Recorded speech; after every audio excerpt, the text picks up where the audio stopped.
Hello guys, welcome back another new blogs.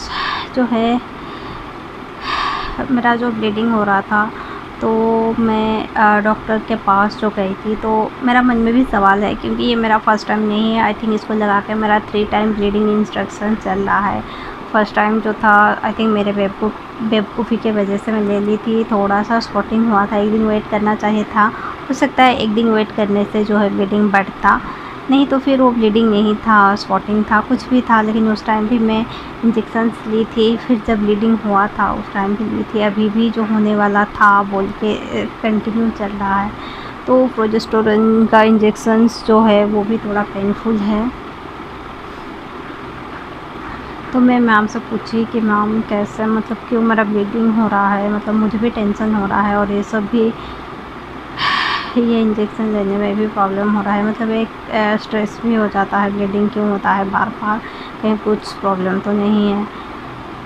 तो ma'am ने बोले देखिए, मतलब इतना तो कुछ, मतलब जैसे है बेसिकली IVF प्रेगनेंसी में होता है और ऊपर से ट्विंस प्रेगनेंसी भी है, तो हो सकता है इसके वजह से हो रहा है। किसी किसी का जो है ब्लीडिंग होता है। तो फिर मैं ये भी पूछी कि मतलब कितना दिन तक होता है। जैसे मैं सोनी थी कि 3 महीने 4 महीना तक होता है, उसके बाद ठीक हो जाता है।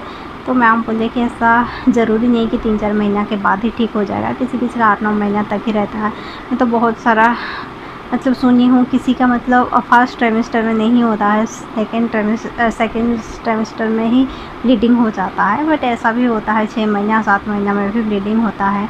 बट जो है अगर आपको 4 महीना कंप्लीट हो गए, 5 महीना हो जाता है उसके बाद ब्लीडिंग होता है, या 5 महीना के बाद ब्लीडिंग होता है, देन आपको प्रेगनेंसी में कोई इफ़ेक्ट नहीं होगा।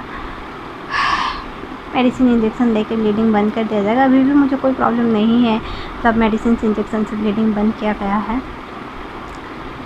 बट जो है थोड़ा सा स्ट्रेस हो ही जाता है। मतलब मैं अपना बात नहीं बोल रही हूँ, अगर किसी का भी स्पॉटिंग ब्लीडिंग होता है तो टेंशन मत लीजिए, मेडिसिन इंजेक्शन लेने से ठीक हो जाता है। मेरा ये 3rd टाइम है। मेरा जो फर्स्ट टाइम था मैं भी बहुत स्ट्रेस में आ गई थी, पता नहीं कितना सारा वीडियोस गूगल पे सर्च की, बहुत सारा, मतलब जो है मेरे कंटैक्ट में जिनका IVF हुआ है तो उनसे सब मैं पूछ रही थी क्यों, मतलब स्पॉटिंग ब्लीडिंग क्यों हो रहा है।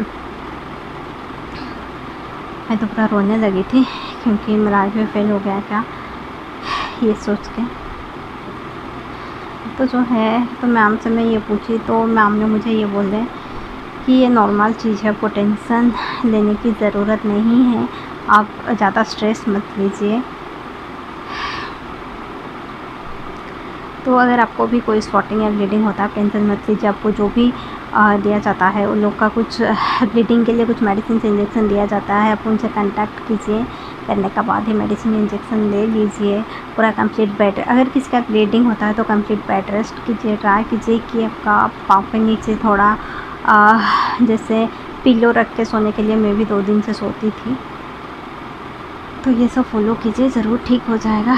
तो गाइस आज मेरा तबीयत भी मतलब इतना ठीक नहीं है, पता नहीं, एक साइड पेन हो रहा है मेरा। ऐसे तो माइग्रेन का प्रॉब्लम है, माथा में दर्द होता है, एक ही साइड पेन होता है। और ऊपर से जो है मैं मतलब भगवान से ये प्रे करती थी मेरा ये प्रेगनेंसी पीरियड में ये सब पेन ना हो, क्योंकि उस टाइम जो है मैं सेराडन स्रोपाज कुछ भी ले लेती थी, बट अभी तो लेना मना है।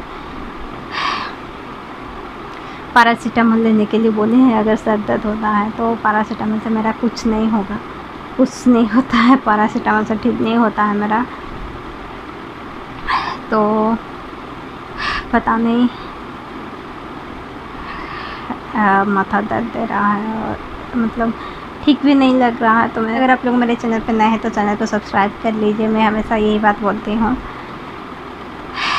फिर मिलते हैं अनदर न्यू ब्लॉग्स में, तब तक अपना ख्याल रखिए। Thank you.